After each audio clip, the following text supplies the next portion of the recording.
हरि ओम माया ब्राह्मण ब्राह्मण ब्रह्मा वर्चासी जायता महाराष्ट्र राजन्याः सूराय खभयो तिव्याधे महारथो जायतां दोगरे धेनुर्बोढा नडवानासु सबदेहे पुरान्धिर्जोखा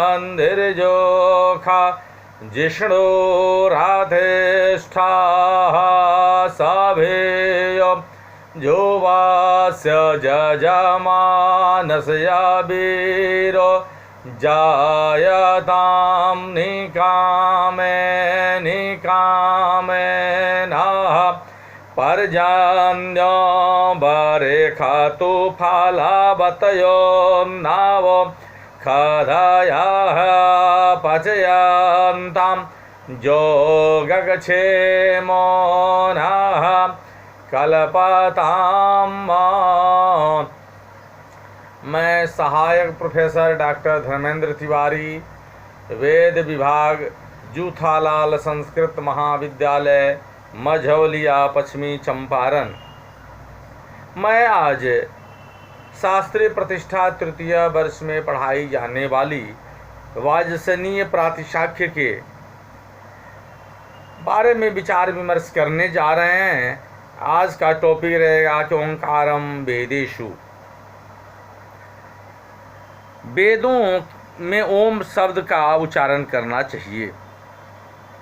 इस प्रकार पूर्ववर्ती सूत्र वेदाध्ययन के प्रारंभ में ओम और अथ शब्दों के उच्चारण को सामान्य रूप बिना अंतर से कहकर इस सूत्र से व्याख्या की जाती है कि ओंकारम वेदेषु माने वेदों के अध्ययन में ओम शब्द को पहले लगाना चाहिए, उच्चारित करना चाहिए।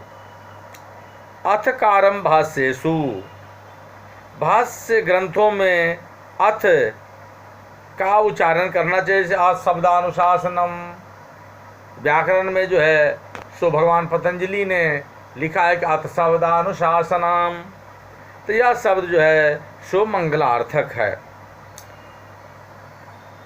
तो भाष्येषु माने भाष्य ग्रंथों में अथकारम माने अथ शब्द को उच्चारित करना चाहिए, यह सूत्र में जोड़ना चाहिए। अप्रयतः पाद शुद्धि आचमन इत्यादि के द्वारा पवित्र होकर वेदाध्ययन करना चाहिए। पवित्र को प्रयत कहते हैं।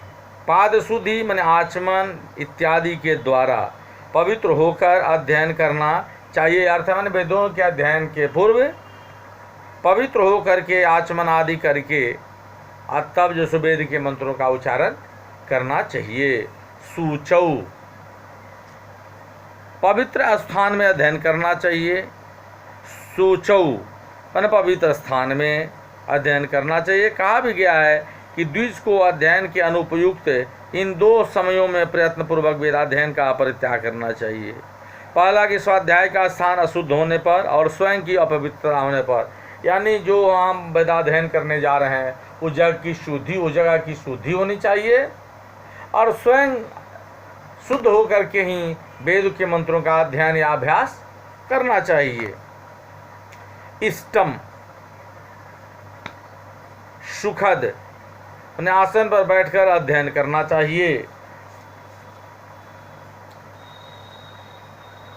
यानी सुखद आसन पर बैठकर वेद मंत्रों का अध्ययन करना चाहिए। अब ऋतुम प्राप्य, उपयुक्त ऋतु के आने पर अध्ययन करना चाहिए। जैसे हेमंत ऋतु माने ऋतु को प्राप्य मना प्राप्त करके रात्रि के चतुर्थ प्रहर में अध्ययन करना चाहिए। अब योजनान्न परम माने वेद का अध्ययन करने वाले को योजन से अधिक नहीं बोलना चाहिए। अर्थात अध्ययन काल में योजनात परम माने एक योजन से अधिक दूर न जामे न चले। भोजनम मधुरम व स्निग्धम, वेद पाठी को मधुर और स्निग्ध भोजन करना चाहिए। मधुर रस से भरपूर और स्निग्धम माने घी से भरपूर अन्न को वेद पाठी को पढ़ना चाहिए। क्या चीज़ कि मधुर रस से भरपूर और घी से भरपूर अन्न को खाना चाहिए। वर्ण दोष विवेकार्थम माने वर्णों के दोषों के विवेचन के लिए उपयुक्त विधानों का पालन करना चाहिए अथवा वर्णों के दोषों को स्पष्ट रूप से जानने के लिए व्यक्ति को प्रयत्न करना चाहिए। वर्ण दोष विवेकार्थम माने आकार आदि वर्ण हैं, उनके दोष, उन वर्ण दोषों के विवेचन के लिए पृथक करने के लिए, जैसे 3 मात्रा वाले स्वर का 2 मात्रा, 2 मात्रा वाले स्वर का 1 मात्रा काल में और अनुनासिक स्वर के केवल एक अंश का अनुनासिक उच्चारण करना चाहिए। जैसे महा इंद्र में उसी प्रकार व्यंजनों के अनेक प्रकार के दोष होते हैं, यह सूत्रकार भी बताते हैं। उस वर्णों के से बाद में पंचम वर्ण होने पर जम करना दोष है।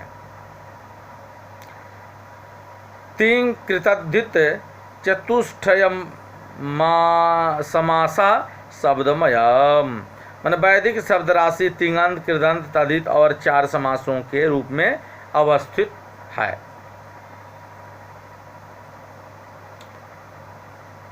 वेद के रूप में जो कुछ शब्दमयम माने शब्द राशि उपलब्ध होती है वह तिङन्त कृदंत तद्धित समासा तिङन्त कृदंत तद्धित और 4 समासों के रूप में स्थित हैं। आख्यात तिङन्त होते हैं। पचति पठति इत्यादि कृदंत कर्ता माने कारक इत्यादि, तद्धित आग्नेय सारस्वत इत्यादि 4 प्रकार के समास हैं। अव्ययी भाव समास, तत्पुरुष समास, द्वंद्व समास और बहुव्रीहि समास। अव्ययी भाव समास जैसे समम भूमि, उपरि नाभि, तत्पुरुष जैसे प्रजापति वृत्रहा, द्वंद्व जैसे इंद्राग्नि मित्रा वर्णौ, बहुव्रीहि जैसे शुद्ध बालः सर्वशुद्ध बालः। तांग वाचम ओंकारम पृच्छामः पर उस वाणी के विषय में हम ओंकार से पूछते हैं। तिङन्त कृदंत तद्धित और 4 समासों के रूप में स्थित है। ताम उस प्रकार की वाचम ओंकार पृच्छामः वाणी के विषय में ओंकार से पूछते हैं। ओंकार वाणी का पुत्र है। ओंकार क्या है भाई? तो वाणी पुत्र जो है सो ओंकार है। पूछे जाने पर वह वेदाध्ययन के प्रारंभ में उच्चारण के द्वारा अपनी माता यानी वाणी, वाणी क्या है? तो वाणी माता है और ओंकार उसका पुत्र है को अर्थ की दृष्टि से और शब्द की दृष्टि से कहेगा। इसलिए वेदाध्ययन के प्रारंभ में ओंकार का उच्चारण करना चाहिए। पृच्छति धातु द्विकर्मक है, इसलिए वाक् शब्द में और ओंकार शब्द में द्वितीया विभक्ति का प्रयोग हुआ है। जिस प्रकार माणवकम पंथानम पृच्छति में 2 शब्दों माणवक और पथिन में द्वितीया विभक्ति का प्रयोग किया गया है। अत शिक्षा विहिता, अब शिक्षा में भी उच्चारण स्थान करण और आभ्यंतर प्रयत्न कहे जाते हैं। अर्थात आथ या शब्द विशेष अधिकार के लिए है। शिक्षा विहिता शिक्षा में प्रतिपादित उच्चारण स्थान सक्रिय उच्चारण अवयव और आभ्यंतर प्रयत्न कहे जाते हैं। यहाँ से आगे 2 अधिकारों की अनुवृत्ति समझनी चाहिए, स्वर संस्कार की अनुवृत्ति और शिक्षा में विहित की अनुवृत्ति। अब सवन क्रमेणोर कंठ भ्रू मध्यानि यानी सवतों के क्रम से ऊर माने छाती, कंठ और भ्रू मध्य माने वायु के 3 स्थान होते हैं। वायु के कितने स्थान होते हैं? तो वायु के 3 स्थान माने गए हैं। कहा गया है कि वह वायु पुरुष प्रयत्न इत्यादि को प्राप्त करके वाणी हो जाती है। वायु जो है सो प्राणी के वाणी के रूप में वायु परिवर्तित हो जाती है। 3 स्थान होते हैं। वे स्थान कौन है? यह कहा जा चुका है। यहाँ पर तो शिक्षा का प्रारंभ होने से स्थानों को दोबारा कहा जा रहा है कि सवन क्रमेणोरः कंठ भ्रूमध्यानि मैंने प्रातः स्तवन, माध्यन्दिन समन और तृतीय समन के क्रम से पूर्व मैंने छाती, कंठ और भ्रू मध्य ये 3 स्थान वायु के होते हैं। आया म मार दवाभिधाता घिदाता, उपर्युक्त स्थानों आयाम, मार्दव और अभिघात शरीर के ये 3 विकार होते हैं। तो इसके बारे में शास्त्रकार कहते हैं कि इस 3 प्रकार के स्थानों में वर्णों का उच्चारण स्थान होने पर शरीर के 3 विकार क्रम से उत्पन्न होते हैं। आयाम, मार्दव, अभिघात। आयाम मन उच्चारण अवयवों में शरीर का ऊपर जाना, मार्दव मन उच्चारण अवयवों यानी गात्रों का नीचे आना, और अभिघात उच्चारण अवयवों का तिरछा जाना। अब उच्च नीच विशेष, उच्च और नीच के मिश्रण से स्वरित निष्पन्न होता है।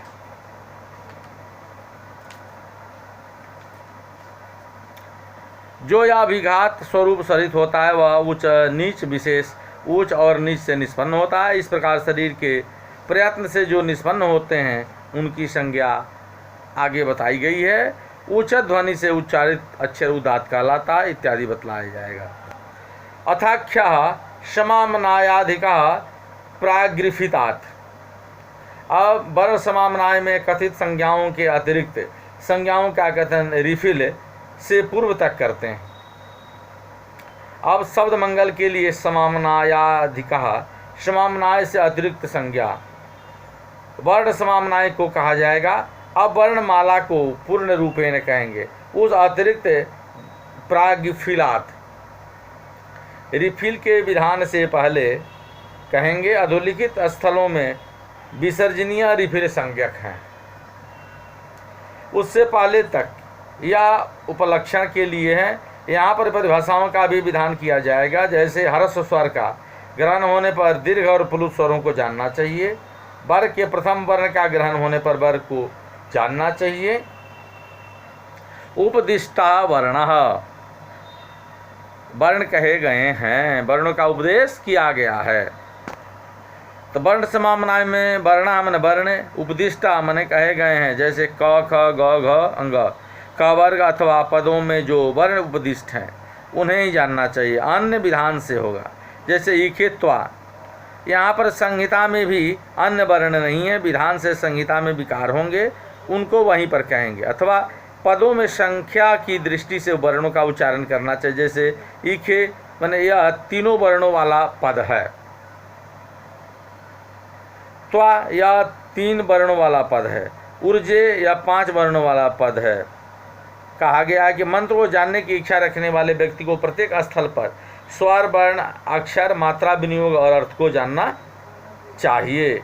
अंत्याद्वर्णाद पूर्व उपधा, अंतिम वर्ण से पहले वाला वर्ण उपधा कहलाता है। अंतिम वर्ण से पहले वाला वर्ण क्या कहलाता है? उपधा कहलाता है।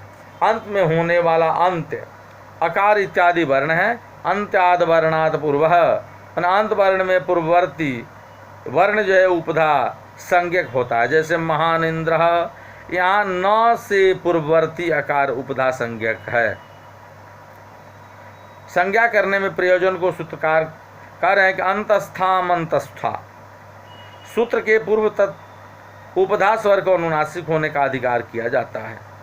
निर्देश इतिना माने वर्णों का निर्देश इति के द्वारा किया जाता है,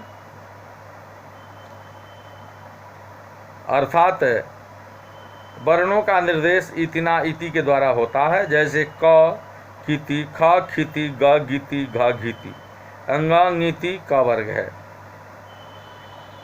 कारेण च माने वर्णों का निर्देश कार के द्वारा भी किया जाता है। कारेण माने कार प्रत्यय न, यानी कार प्रत्यय के द्वारा च माने भी वर्णों का निर्देश होता है। जैसे जास्पत्य में पद में यकार और आकार का लोप हो गया है। अव्यवहितेन व्यंजनस्य, अकार से व्यवहित कार के प्रत्यय द्वारा व्यंजन का निर्देश होता है।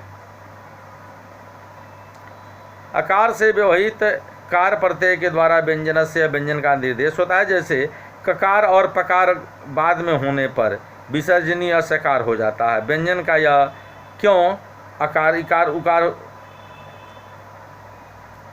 इसके बारे में। हाँ, तो अब रा एफ ए न च, रा रेफ एफ के द्वारा निर्दिष्ट होता है, अर्थात रह मैंने रेफ एफ ए न च, एफ के द्वारा भी निर्दिष्ट होता है। जैसे स्वर और धी संज्ञक व्यंजन बाद में होने पर विसर्जनीय मतलब रेफ हो जाता है। सूत्रोक्त च शब्द से यह डिनोट होता है, सूचित किया जाता है कि इति के द्वारा भी रेफ निर्दिष्ट होता है।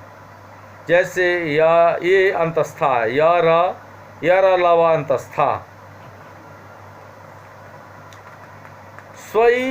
स्वरैरपि मैंने स्वरों के द्वारा भी व्यंजनों का निर्देश होता है। स्वरों के द्वारा भी व्यंजनों का निर्देश होता है। जैसे अधोलिखित स्थलों में नकार नू का अधिकार चलता है। चकार और छकार बाद में होने पर नकार सकार सकार हो जाता है। तकार तकार और थकार बाद में होने पर नकार सकार हो जाता है। नानुस्वारयम विसर्जनीय जिह्वामूलीयोपधमानीय, अनुस्वार जाम त्रिसर्जनीय जिह्वामूलीय और उपधमानीय कार प्रत्यय के द्वारा नहीं निर्दिष्ट होते हैं। अर्थात सूत्रकार कहते हैं कि यह अंग या अनुस्वार है। उसी प्रकार कुंग खुंग गुंग घुंग ये जम है। उसी प्रकार अविसर्जनीय है, विसर्जनीय है। उसी प्रकार अहका या अहपा जीवामूलीय है, उपाधमनीय है। इनका निर्देश कार प्रत्यय के द्वारा नहीं करना चाहिए। जैसे रेप और उस वर्ण बाद में होने पर मकार अनुस्वार हो जाता है। अनुस्वार का निर्देश अपने शब्द के द्वारा हो जाता है। उसी प्रकार उस वर्णों से बाद में पंचम वर्ण होने पर जम करना दोष है। यहाँ यम का ग्रहण अपने शब्द के द्वारा ही हुआ है। उसी प्रकार विसर्जनीय संधि की अधिकार किया जाता है। यहाँ विसर्जनीय का निर्देश विसर्जनीय के द्वारा ही हुआ है। उसी प्रकार जीवामूलीय तथा उपधमानीय साक्टायन मत से यहाँ जीवामूलीय और उपधमानीय का निर्देश जीवामूलीय और उपधमानीय शब्दों के द्वारा ही हुआ है। दंत्यस्य मूर्धन्यापतिर्नति,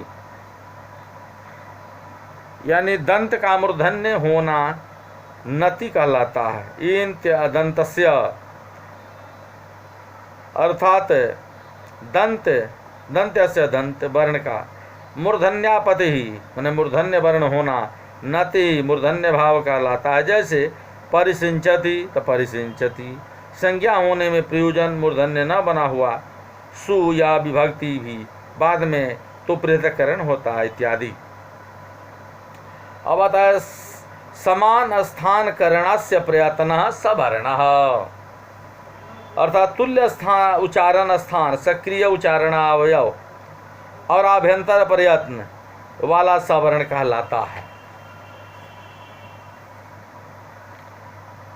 जैसे समान मन एक है उच्चारण स्थान, सक्रिय उच्चारण अवयव और आभ्यंतर प्रयत्न जिसका वह इस प्रकार सवर्ण कहलाता है। जो जिस वर्ण का समान स्थान करणस्य प्रयत्न है, समान उच्चारण स्थान वाला, समान सक्रिय उच्चारण अवयव वाला और समान आभ्यंतर प्रयत्न यानी मुख प्रयत्न वाला होता है, वह उसका सवर्ण सवर्ण संज्ञक होता है। जैसे प्रार्पयतु प्रापरयतु, तवायम तवायम सोमः, श्रुचि इव मन श्रुनिव धृतम, अभिइंदताम अभिइंदताम, मुखे अनुजेशम अनुजेशम वाजस्य, अनुजायताम अनुजायताम।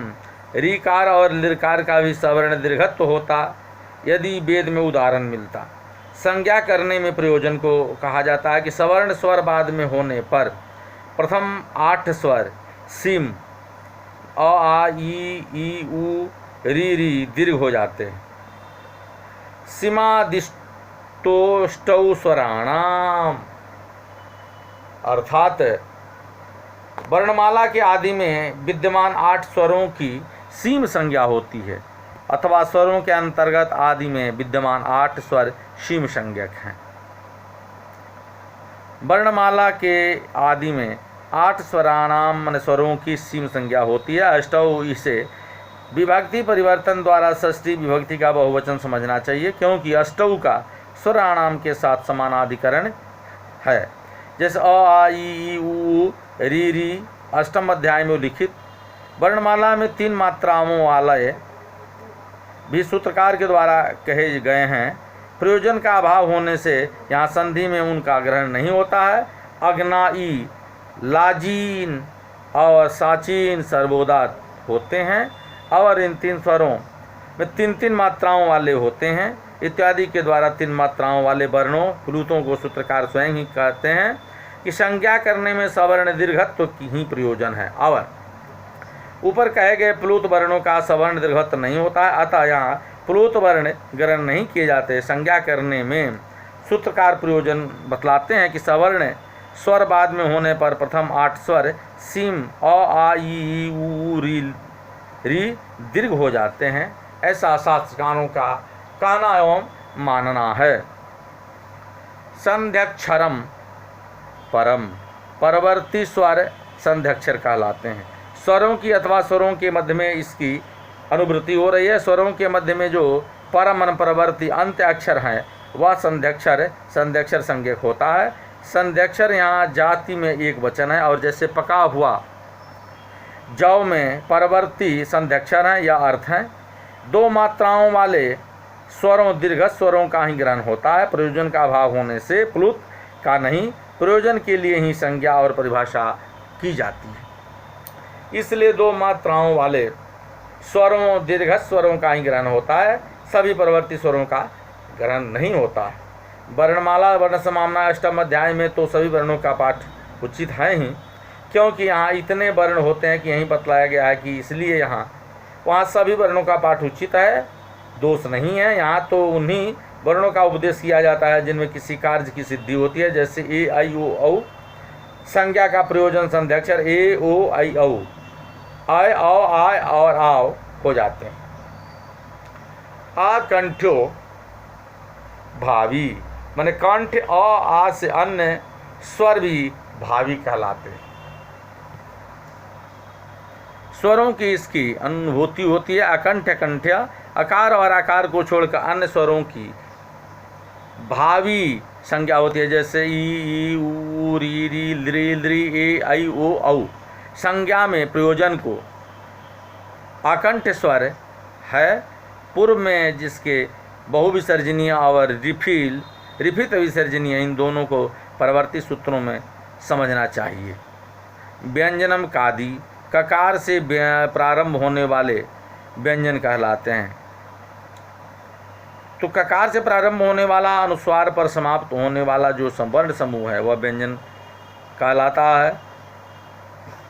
तो क ख ग घ अंग का वर्ग यहाँ से प्रारंभ होने वाला अंग अनुस्वार है।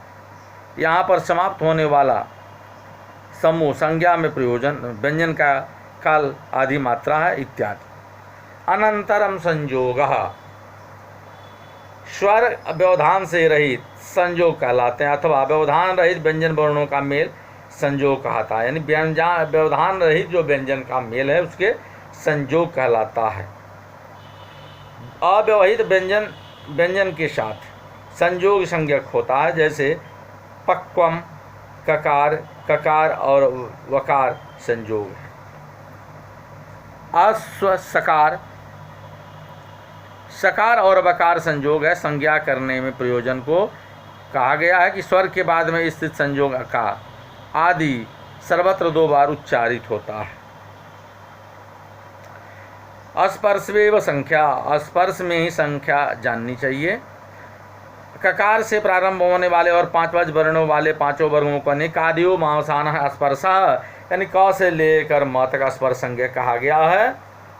वर्गों में संख्या को जानना चाहिए। असमान उच्चारण स्थान वाला मूत्र संज्ञक बाद में होने पर पंचम के से अन्य स्पर्श द्वितीय हो जाता है। शौनक के मत से पंचम बाद में होने पर पंचम से अन्य स्पर्श पंचम, यह परिभाषा सूत्र है।